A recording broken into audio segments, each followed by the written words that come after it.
4, 3, 2, 1. ଆରେ ଘନଶ୍ୟାମ, କାଲି କୁଆଡ଼େ ଯାଇଥିଲୁ କି ରେ? ସ୍କୁଲ କାହିଁକି ଆସିନଥିଲୁ?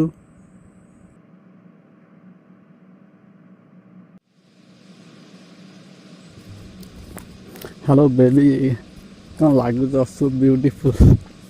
କ'ଣ ଗୋଟେ ଟିକେ ଦେଉନ, କଥା ହେବା। What nonsense, bloody rascal. ଖରିକି ଦେଲୁ ପୁଣି ମୋତେ। ହେଲେ ତୋର ଏଇ ଖରକାଟା ମୋର ମନର ଲେନ୍ସ ଭିତରେ ଗୋଟେ ଗାର ରହିଗଲା।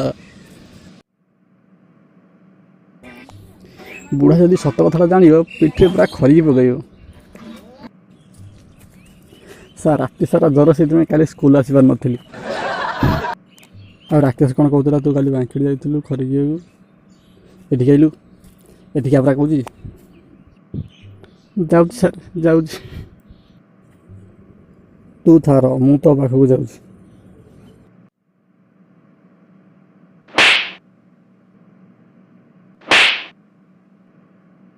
ତତେ ଯଦି କେବେ ବାଙ୍କିଡ଼ି ଯିବାର ଦେଖିଛି କି ଶୁଣିଛି, ତାହେଲେ ସେଦିନ ତୁ ମୋତେ ଚିହ୍ନିବୁ। ବାଡ଼େଇ ବାଡ଼େଇ ତୋ ଗୋଡ଼ ହାତ ଭାଙ୍ଗିଯିବି। ଭୁଲ ହେଇଗଲା ସାର୍, ଆଉ କେବେ ବି ସେମିତି ଭୁଲ ହେବନି, ମୁଁ ଟିକେ କ୍ଷମା କରିଦିଅନ୍ତୁ ସାର୍। ତୁ ଯଦି ମୋ ପ୍ରଶ୍ନର ଠିକ୍ ଠିକ୍ ଉତ୍ତର ଦେବୁ, ତାହେଲେ ମୁଁ ତୋତେ ଛାଡ଼ିଦେବି। ଠିକ୍ ଅଛି ସାର୍, ପଚାରନ୍ତୁ ସାର୍। ଆଚ୍ଛା କହିଲୁ, ହାତୀ ଆଉ ପିମ୍ପୁଡ଼ି ଭିତରେ ଲଢ଼େଇ ହେଲା। ପିମ୍ପୁଡ଼ିଟି ହାତୀକୁ ଡରି ମନ୍ଦିର ଭିତରେ ଲୁଚିଲା। ତ ହାତୀ କେମିତି ଜାଣିବ ପିମ୍ପୁଡ଼ି ମନ୍ଦିର ଭିତରେ ଅଛି ବୋଲି?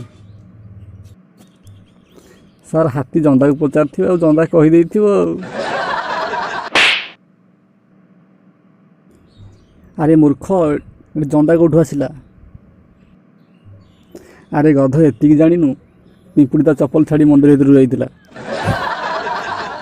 ଆଚ୍ଛା କହିଲୁ, 2ରେ 2 ମିଶିଲେ 4 କାହିଁକି ହୁଏ, 5 କାହିଁକି ହୁଏନି?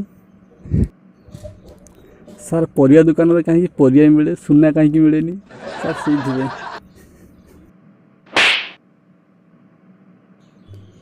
ଯୁକ୍ତି କରୁଛୁ ମୋ ସହିତ? ଯୁକ୍ତି କରୁଛୁ? ଆଚ୍ଛା ଗୋଟେ ସହଜ କ୍ୱେଶ୍ଚନର ଆନ୍ସର୍ ଦେଲୁ। ବାଙ୍କିଡ଼ି ଛକରୁ ଗୋଟେ ବସ୍ କରଞ୍ଜିଆକୁ ଗଲା, ତାକୁ 1.5 ଘଣ୍ଟା ଲାଗିଲା। ତ ଫେରିଲା ବେଳେ ତାକୁ 90 ମିନିଟ୍ କାହିଁକି ଲାଗିଲା?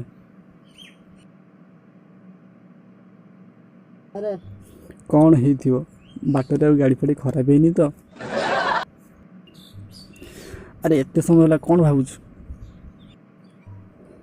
ସାର୍ ଗାଡ଼ି ଖରାପ ହେଇଥିବ, ନହେଲେ ତେଲ ସରିଯାଇଥିବ।